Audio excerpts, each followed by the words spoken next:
Let me warn all of you right now, I'm only going to say this once. If you're triggered by hair and hair coming in and going out of people's orifices, maybe this video ain't for you, you know? On the other hand, if hair is your fetish, well, young man, I'm about to make your wildest dreams a reality and turn you into a grown-up. EXTE, otherwise known as Hair Extensions, was released in 2007 and stars the absolutely gorgeous Chiaki Kiriyama, who foreign movie fans will recognize from the incredible Battle Royale, which I regard as one of my favorite movies ever made, but people who aren't as well versed in the Asian movie market may recognize her as Gogo Yubari from Kill Bill. She's a hell of an actress, but in this she's a little, well, when we first meet her, she talks to herself in a weird way where it could be considered quirky, but because I'm such a cynical asshole, I just see it as the director's way of shoving character backstory down her throat as quickly as possible. Anyway, dock workers find a shipping container completely packed to the brim with hair, and a corpse to boot. At the morgue, the mortician, who has an insanely crazy hair fetish, decides to take the corpse home so he can collect its hair, cause it's perfect hair. Suddenly, the corpse starts growing hair non-stop, so this psycho starts cutting it and turning it into hair extensions, so he can sell them to the local salons. Gotta fund your freak fetish somehow, I guess. Turns out, anyone who wears these special extensions either goes batshit crazy and goes on a murder spree, or the hair just decides to go homicidal and kill the wearer itself. It's never consistent.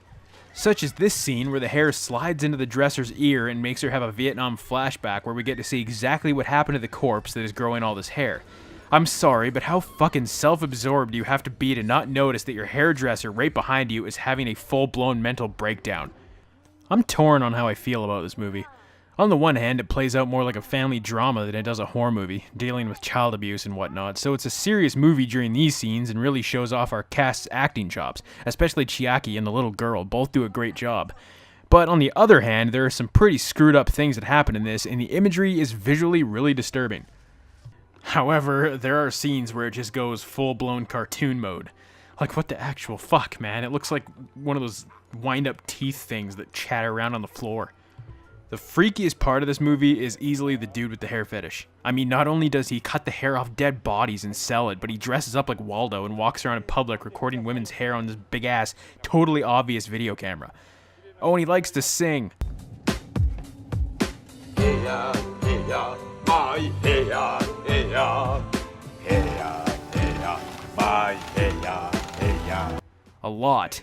I love this guy. Let it grow! Let it grow, let it go, like it did so long ago.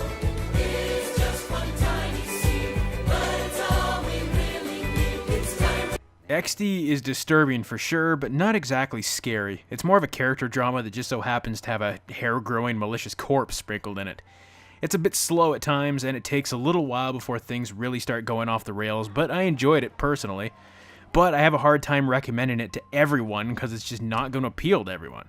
Look at it this way. If you like Junji Ito's stuff like Uzumaki and want to be visually disturbed, this is for you. If you're expecting a ghostly horror show like The Grudge, this isn't it.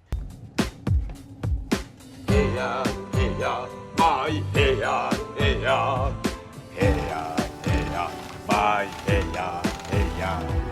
Hey ya, hey ya, my hey ya, hey ya. Hey, my